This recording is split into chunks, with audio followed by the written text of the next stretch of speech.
Good morning. চলো তোমাদের সাথে আজকে একটা নতুন জিনিস শেয়ার করি। আর শুধু তোমাদের কাছেই না, আমার কাছে কিন্তু এটা সম্পূর্ণ নতুন একটা জিনিস। তো ভাবছো যে অ্যাকোয়াগার্ড দেখাচ্ছি কেন? না না, দাঁড়াও, আসল জিনিসটা এখনো বাকি আছে। সকালে ঘুম থেকে উঠেই দেখি মা এখানে মটকাতে জল ভরছিল। মটকা মানে ওই যে মাটির কলসি।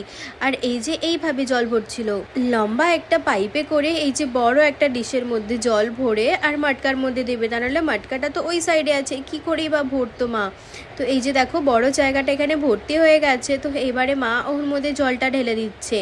তো এইটা তো আমি রোজেরই দেখি যে এইভাবে মা জল ঢালছে, কিন্তু এই জল ঢালার মধ্যে যে কত কি আছে সেটা আজকেই আমি জানতে পারলাম। আর সকাল সকাল উঠে আমি ভাবলাম যে মায়ের আমি একটু হেল্প করে দিই। আর এত সুন্দর হেল্প করতে গেলাম, এই যে দেখুন চারিদিকে জল ফেলে তো পুরো ভর্তি করে দিয়েছিলাম। সকালবেলায় ঘুম চোখে মনে হয় হাতটা একটু নড়ে গেছে আর চারিদিকে পুরো জল জল হয়ে গেল।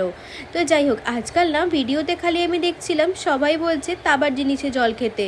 মাও সবসময় আমাকে বলে, কিন্তু আমার না তাবার স্মেলটা একদম ভালো লাগে না। তাই আমাকে অনেকবার বলেছিল যে বটল নিয়ে আসতে, আমার তো একদমই ভালো লাগে না। তো তাই জন্য মা এখানে কি বুদ্ধি বার করেছে জানেন? আর এখানে অমনি মায়ের চামচাটা দেখতে এসছে যে আমি কি গন্ডগোল করেছি।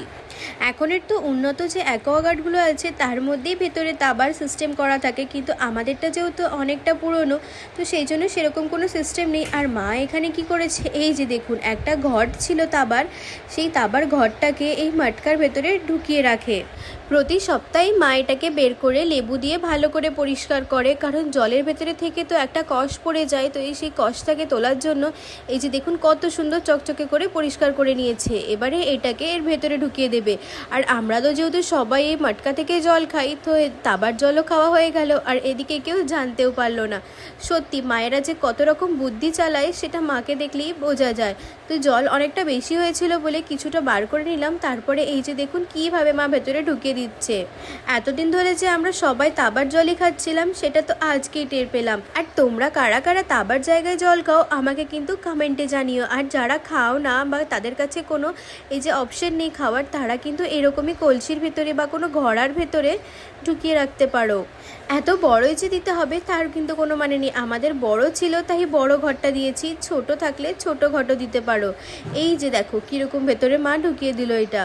আর আমার মায়ের এই ইউনিক আইডিয়াটা তোমাদের কেমন লাগলো আমাকে কিন্তু কমেন্টে জানিও। আমার কিন্তু বেশ অবাক কাণ্ড লাগলো।